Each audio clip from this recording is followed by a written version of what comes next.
Hello जी, अस्सलाम वालेकुम and welcome back to my channel. तो एक और लेट व्लॉग के साथ आप लोगों के पास मैं हाजिर हो गई हूँ। सो भी बहुत सारी रीज़न थी कि व्लॉग लेट हो गया था। खैर ईदी रिलेटेड कंटेंट देखना है तो वीडियो को थोड़ा आगे कर लेना, बाकी जो है ना मेरी बातें शातें सुननी है तो व्लॉग को देखो। मैं आपको बताती हूँ कितना लेट मैं क्यों हो गई थी। खैर रमज़ान के आखिरी दिन चल रहे थे, मैंने सारे व्लॉग्स जो थे वो रिकॉर्ड तो कर लिए थे, बट ज़्यादा फिर मैं आप लोगों से शेयर नहीं कर पाई थी। और एक दिन तो मेरा इसी चीज़ में चला गया था। मुझे अपने क्रोशे के चैनल के लिए जो वीडियो शूट करनी होती है उसके लिए फिर मुझे तैयारी करनी पड़ती है, फिर ये डायग्राम्स बनानी पड़ती हैं। काफ़ी टाइम ये हो जाता है कि ना फिर डायग्राम अच्छी नीट सी बन नहीं रही होती।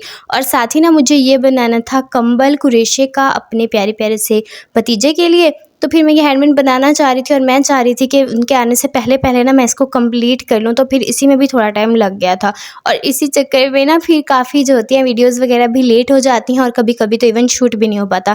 खैर आप लोगों में से किस किस को इंटरेस्ट है कुरेशा सीखने में तो मेरे दूसरे चैनल पर जाके कुरेशा सीख लेना, एलिया क्रोशेट लव पे आपको मिल जाएगा।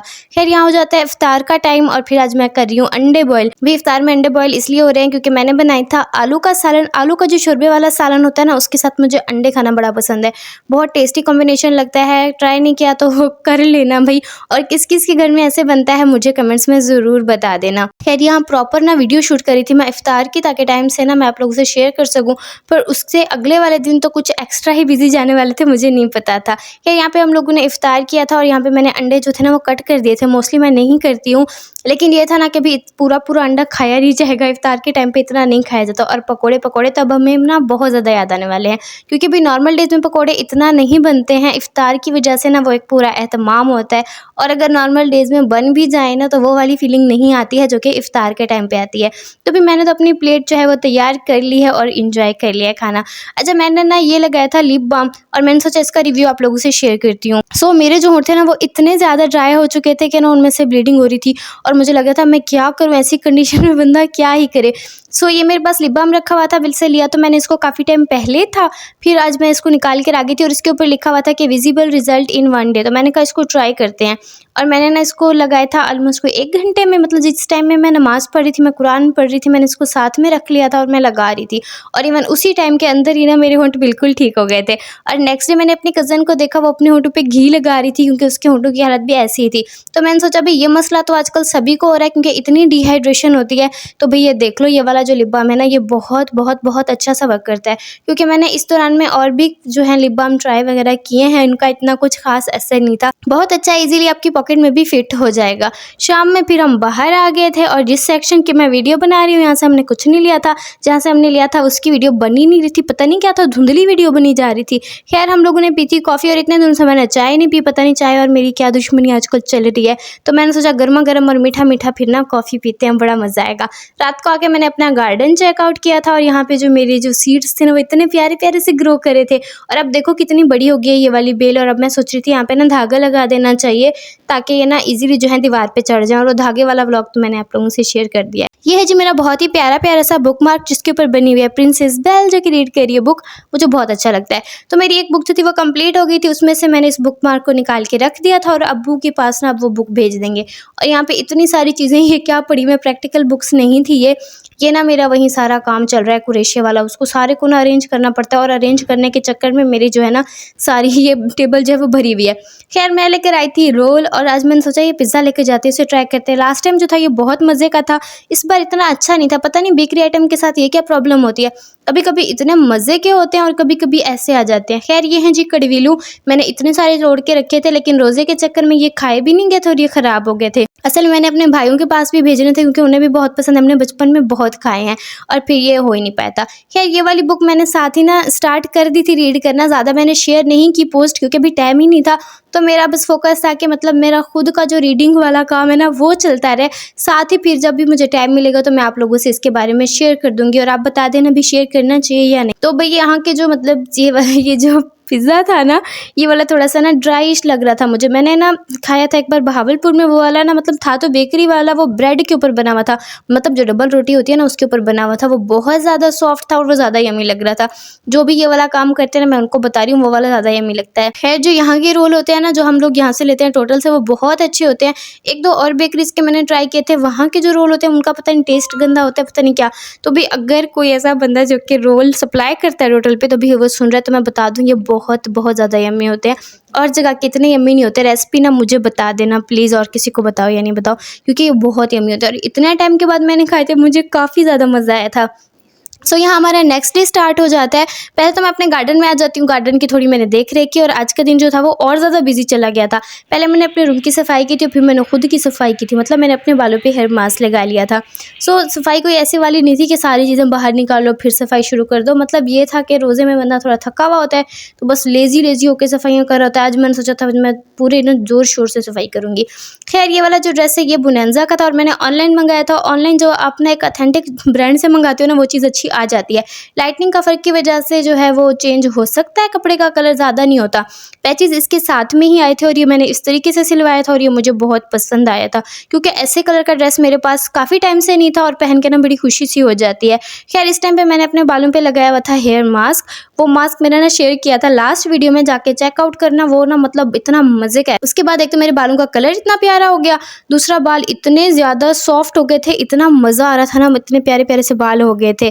खैर फिर मैंने सोचा था मैं अपने बालों पे ना उससे ना एक दिन छोड़ के ना ऑयलिंग कर लूँगी तो और ज़्यादा अच्छे हो जाएंगे। खैर फिर अजीबोगरीब सी तबीयत हो रही थी, फिर मैंने किया ही नहीं। और ये थी जी मेरी नंद की ईदी। हमने ना जल्दी जल्दी से फिर ना फटाफट वहाँ जाने की तैयारी करनी थी। इसी चक्कर में फिर ना उस दिन भी मैं व्लॉग नहीं ना मतलब शूट कर पाई, ना शूट तो कर लिया था, मतलब अपलोड नहीं कर पाई थी। और यहाँ पे पता नहीं क्या था कि वीडियो अच्छी से बन ही नहीं रही थी। खैर यहाँ पे मेरी नंद के जो थे वो ड्रेसेस थे और साथ में चूड़ियाँ थी, मेहंदी थी और थोड़ी सी ना हम लोगों ने चीज़ वगैरह रख ली थी। और वो देखो बिग घड़ी भी थी, वो आप लोगों ने देख तो खैर ली होगी। तो यहाँ पे हम लोगों ने इसका एक ड्रेस जो था वो अनस्टिच्ड रखा था, दो जो थे ना वो स्टिच्ड थे। खैर हमारा ये मसला होता नहीं है कि ना एंड टाइम पे सिलेगा नहीं है ये वाला, क्योंकि हम लोगों के ना ख़ानदान में खुद ही खाला अम्मियाँ चाचियाँ सी देती हैं कपड़े, तो ज़्यादा हमारा ये वाला इशू होता ही नहीं है। वैसे हमने इसलिए रखा था अनस्टिच, ताकि ना वो अगर बाद में कभी सिलवाना चाहिए, इवन नेक्स्ट सीज़न भी सिलवाना चाहे तो उसकी मर्ज़ी है। खैर फिर हम लोग पहुँच गए थे, पहुँचते पहुँचते मैं थोड़ी लेट हो तो गई थी। बस फिर जाते ही हम लोगों ने अपना रोज़ा इफ्तार किया था और यहाँ पे जो मेरी नंद थी वो बना रही थी हमारे लिए वड़ा पाव। इसका टेस्ट मुझे काफ़ी अच्छा लगा था और इतने दिनों के बाद हमने चेन चीज़ खाई थी तो फिर मज़ा ही आ गया था। खैर यहाँ पे वीडियो अच्छी बनी रही थी और यहाँ पे इतने बंदे थे, फिर मैं कन्फ्यूज़ हो रही थी, मैं वीडियो नहीं बना रही थी। और यहाँ पे देख लो भी भैया का सूट ना नीचे नीचे कपड़ों के अंदर था, मुझे नज़र ही नहीं आया। हमने फिर हेल्प की थी अपनी नंद के ना खाना लगाने में। तो भाई हमारे यहाँ तो ये होता है कि हम लोग अगर किसी के घर जाते हैं तो ये नहीं होता कि मेहमान है तो हम बुत बन के बैठे रहेंगे, ऐसा कुछ नहीं होता, मतलब हम हेल्प कर देते हैं। काफ़ी लोग जो है वो इस चीज़ को गलत समझते हैं कि भाई आप तो मेहमान हो, आप लोगों को उठना भी नहीं चाहिए, हाथ भी नहीं लगाना चाहिए, आपके हाथ में चीज़ें मिलेंगी। तो भाई ऐसा नहीं होना चाहिए। जो मेज़बान होता है वो नौकर नहीं होता है। वो अगर आप लोगों की दिल से खिदमत कर रहा है तो आप लोगों को भी उसके साथ में ना हेल्प करा देनी चाहिए। और इसका ना सबसे बड़ा फ़ायदा मैं बताऊँ ये होता है कि अगले दिन ना आप लोगों का मेहमानों के आने से ये नहीं होता कि हाय अल्लाह मेहमान आ रहे हैं हम तो थक जाएंगे, क्योंकि जब साथ मिल के बंदा काम करता है तो कोई नहीं थकता। छोटी सी वीडियो थी मेरी नंद के रूम की, जो कि बड़ी वाली जो मैंने वीडियो बनाई उसमें मेरी नंद भी आ गई थी तो फिर मैंने वो डिलीट कर दी। खैर हम नई नवेली दुल्हन के रूम में गए थे और वहाँ मुझे ये कप बड़े पसंद आया तो फिर मैंने इसमें चाय पी थी, मतलब उन्होंने मुझे खुद दी थी, मैंने नहीं कहा था कि मैं इसमें पीऊँगी, ये बच्चों वाली हरकतें मैंने नहीं की थी। खैर इतने दिनों के बाद मैंने चाय पी थी और चाय काफ़ी अच्छी लग रही थी। और ये अगेन एक नेक्स्ट डे आ जाता है।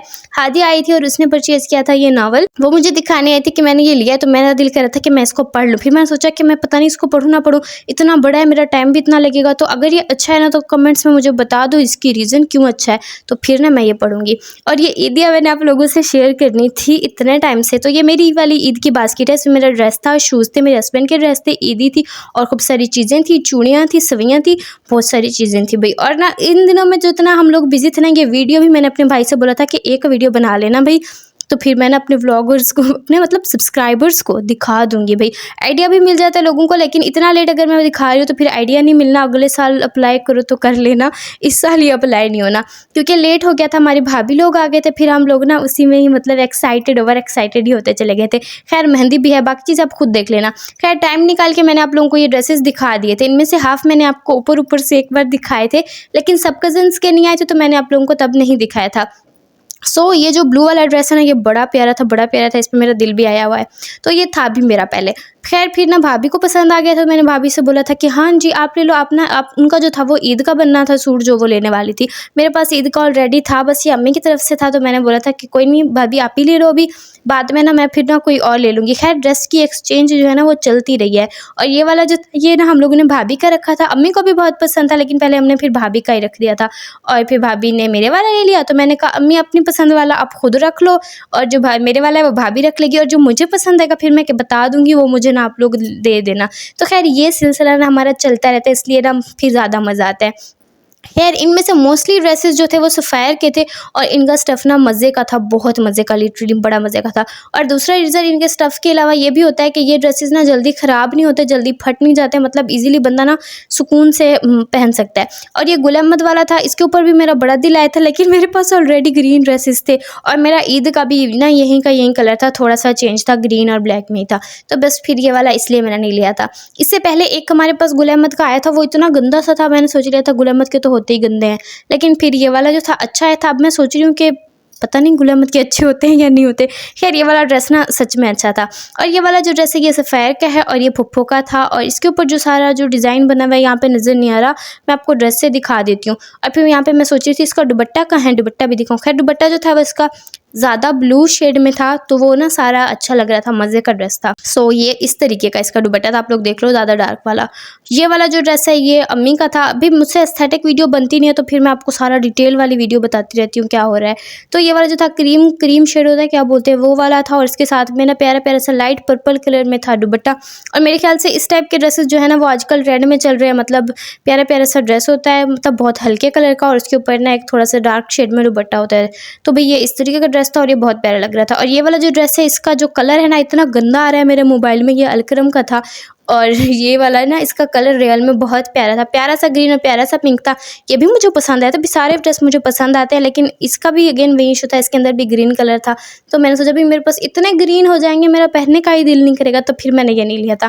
खैर वो हमारी कज़न दूसरी वाली का था और ये हमारी कज़न तीसरी वाली का था, मतलब कज़न्स के ड्रेस थे, समझ जाओ, भी फुफ्फो और भाभी के तो मैंने बता दिए थे। और ये वाला जो था ना ये मेरी कज़न ने खुद पसंद किया था, उसे पसंद आया था। और ये वाला जो था ये भी हमारी कज़न ने खुद ही लिया था, मतलब खुद पसंद किए थे, क्योंकि हम लोग ना मतलब सबको अपने अपने ड्रेस पसंद आए थे। और सबसे बड़ी बात भी यही होती है कि जिसने ड्रेस पहनना है उसको पसंद आ जाए, ये ज़रूरी नहीं होता कि जो दे रहा है वो उसे पसंद आए या इधर उधर की आवाम को पसंद आए। मतलब आप लोगों की राय भी इतनी कोई अहमियत नहीं रखती, लेकिन फिर भी आप लोग मुझे बता देना कि कौन सा ड्रेस जो है वो सबसे ज़्यादा आप लोगों को प्यारा लग रहा है, मुझे भी तो पता चले इन ड्रेस में से किसका ज़्यादा प्यारा है। खैर ये जो था ना ये ईदी बास्केट थी मेरी और कज़न्स की, मतलब सभी की थी, जितनी मेरे पास वीडियोज़ थी वो मैंने आपसे शेयर कर दी कि भाई आइडिया आपको मिल जाए कि किस तरह से बनानी है। मैंने बहरहाल लेट शेयर किए, तो उसके लिए माजरत चाहती हूँ मैं। भाई मैं बड़ी बिजी थी, बहुत ज़्यादा बिजी थी, और ये पता नहीं मैं कैसे इस टाइम पे बैठ के आप लोगों के लिए वीडियो रिकॉर्ड करी हूँ। वीडियो अच्छी लगे तो लाइक करना, चैनल को सब्सक्राइब करना मत भूलना और जितने सवाल पूछें सारे कमेंट्स में आंसर करना।